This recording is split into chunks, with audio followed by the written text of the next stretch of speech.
રોકાણકાર value fund શબ્દ સાંભળે છે ત્યારે મોટાભાગે તેમને લાગે છે કે આ બસ ઓછા પીઈવાળા શેર હશે, પરંતુ વાસ્તવમાં વેલ્યુ રોકાણ કરવા તેમાં અનુશાસન, ધીરજ અને સ્પષ્ટ પ્રક્રિયા જરૂરી છે. શું તમે યુટીઆઈ વેલ્યુ ફંડની રોકાણ સ્ટ્રેટેજી, તે વેલ્યુને કેવી રીતે પરિભાષિત કરે છે, બિઝનેસ ક્વોલિટી સાથે બેલેન્સ વેલ્યુએશન અને વિવિધ માર્કેટ સ્થિતિઓમાં પોર્ટફોલિયો કેવી રીતે બનાવે છે તે સમજાવી શકો? તો પોર્ટફોલિયો તૈયાર કરવા માટે અમે મુખ્યત્વે 3 રીતનો ઉપયોગ કરીએ છીએ. પહેલી રીત છે સેક્ટર એલોકેશન, જેના માટે અમે માત્ર વેલ્યુએશન ફિલ્ટર પર કામ કરીએ છીએ. અમે એ સેક્ટર્સમાં રોકાણ કરવા પર ધ્યાન આપીએ છીએ જેની વેલ્યુએશન આકર્ષક હોય, અને સાથે સાથે અમે એ સેક્ટરની ઓપરેટિંગ સાયકલ કે વેલ્યુએશન સાયકલને પણ જોઈએ છીએ. અમે પ્રયત્ન કરીએ છીએ કે ક્યાંકથી સાંભળેલી વાતો કે ટ્રેન્ડ્સના આધારે સેક્ટર એલોકેશન કરવામાં ન આવે. તમે જોઈ શકો છો તેમ અમે સમય સાથે આમાં ઘણા બદલાવ કર્યા છે. તો આ ચાર્ટમાં બતાવવામાં આવ્યું છે કે કેવી રીતે અમે સેક્ટર સ્તરે વેલ્યુએશનનો ઉપયોગ કરી એલોકેશન વધારીએ કે ઘટાડીએ છીએ. ઉદાહરણ તરીકે, ઓટોમેશન સેક્ટરમાં અમે વેલ્યુએશન બાબતે હંમેશા સતર્ક રહ્યા છીએ અને જ્યારે વેલ્યુએશન યોગ્ય હતી ત્યારે અમે આ સેક્ટરમાં અમારું એલોકેશન વધાર્યું.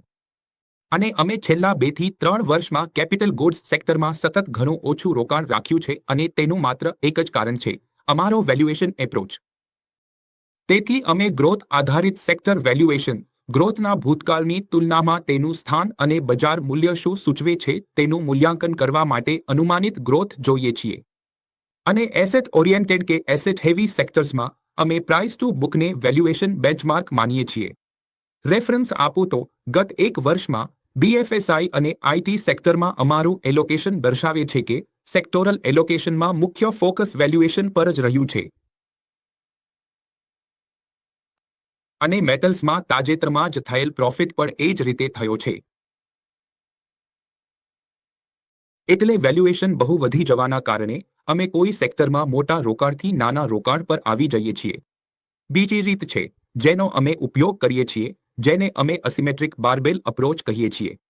અને આ અસિમેટ્રી એ કારણે થાય છે કે અમે સ્ટોક પસંદ કરતી વખતે વેલ્યુને પ્રાથમિકતા આપીએ છીએ અને વેલ્યુને વધારે મહત્વ આપીએ છીએ. અહીં અમે ગ્રોથ અને સાયક્લિકલ બંને પ્રકારના સ્ટોક ખરીદીએ છીએ.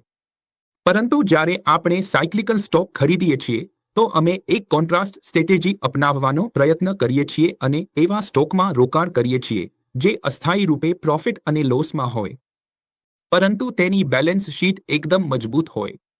આ સમસ્યાઓ મુખ્યત્વે સાયકલના કારણે થાય છે અને અમે પ્રયત્ન કરીએ છીએ કે જ્યારે આ સ્ટોક્સની સાયકલ ડાઉન હોય ત્યારે તેને ખરીદો.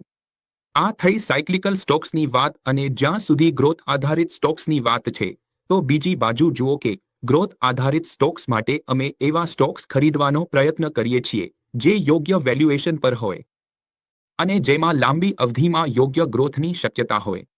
પરંતુ બંને પ્રકારના ખરીદવા યોગ્ય સ્ટોક્સમાં અમે જે બાબતો પર ધ્યાન આપીએ છીએ તે એ છે કે અમે એવા સ્ટોક્સ ખરીદીએ જ્યાં અપેક્ષાઓ ઓછી હોય અને યોગ્ય હોય.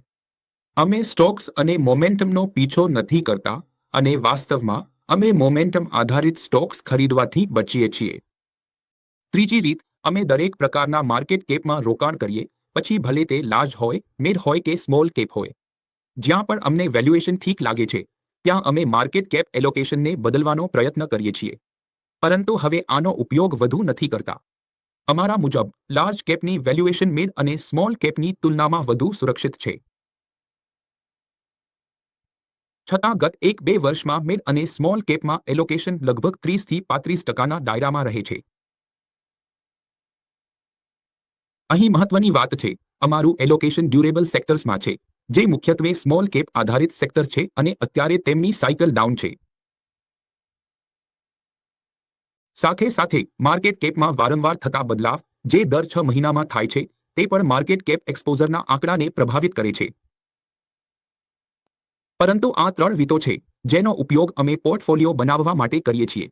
સ્ટોક ખરીદતી વખતે તેની વેલ્યુએશન પર ધ્યાન આપવું ખૂબ જરૂરી છે. પછી બીજા સ્ટોક્સની તુલના કરી જુઓ, સીધા તેના વેલ્યુએશનના આધારે જુઓ અથવા તેના પોતાના ઇતિહાસ પ્રમાણે જુઓ. પરંતુ સ્ટોક વેચવાની જરૂર પડે ત્યારે ઘણી બાબતો પર નિર્ભર હોય છે અને એક વેલ્યુએશન પણ છે. માત્ર વેલ્યુએશન વધવાના કારણે અમે સ્ટોક નથી વેચતા. અમે ઈચ્છીએ છીએ કે કંપનીની વેલ્યુએશન વધવાની સંપૂર્ણ પ્રક્રિયામાં આપણે જળવાઈ રહીએ. જો અમે કોઈ સ્ટોક યોગ્ય અથવા સસ્તી વેલ્યુએશનમાં પસંદ કર્યો છે, તો અમે વેલ્યુએશન થોડી વધતા તરત નથી વેચતા. આમ અમે સમજી વિચારીને દરેક પહેલુંને ધ્યાનમાં રાખીને વેલ્યુ ફંડમાં રોકાણ કરીએ છીએ. અમારી રણનીતિ સતત રિટર્ન આપવાની અને સંપૂર્ણ રીતે સાયક્લિકલ પોર્ટફોલિયોમાં જોવા મળતી અસ્થિરતાને ટાળવાની છે.